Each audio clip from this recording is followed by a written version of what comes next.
আজকে আমরা তৈরি করব ফেক ব্লাড, যার জন্য আমরা দুটো সলিউশন তৈরি করব। আমাদের প্রথম গ্লাসে আছে সার্ফ এক্সেল, আর আমাদের দ্বিতীয় গ্লাসে আছে কিছু পরিমাণ হলুদের গুঁড়ো। তো আমরা এটা দিয়ে একটুখানি জল মিশিয়ে সলিউশন তৈরি করব। প্রথমে এই হলুদের গুঁড়োর জলে একটু জল দিলাম, তারপর এই সার্ফটায় কিছুটা পরিমাণ জল দিলাম।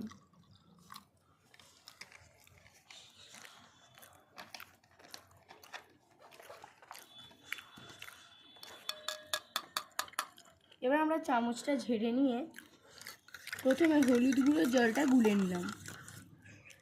এই যে সবাই দেখতে পাচ্ছে, জুম করে নাও ক্যামেরাটা।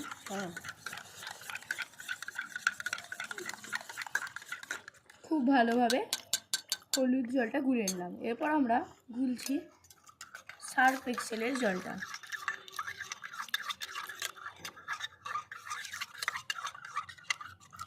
আচ্ছা, আমরা সবাই জানি যেমন সাধারণ রং হয় হলুদ গুঁড়োটার, মানে হলুদ গুঁড়ো আর জলে হলুদ, আর এটা সার্ফ এক্সেলে সার্ফ দেওয়ার জন্য নীলচে রং এসছে। এবার আমরা এই সার্ফের জলটা এই হলুদের জলটায় দেব।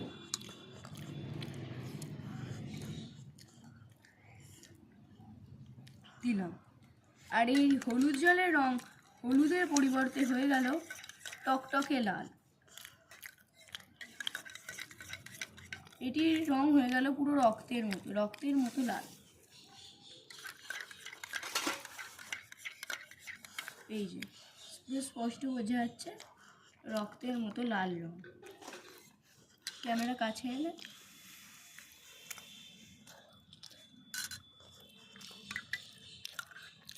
এবার আমরা বুঝে নেব এটি কেন হলো।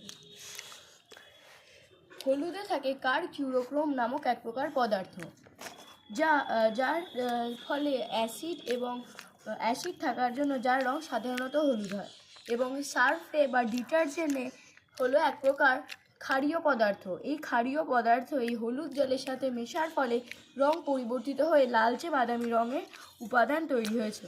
Thank you.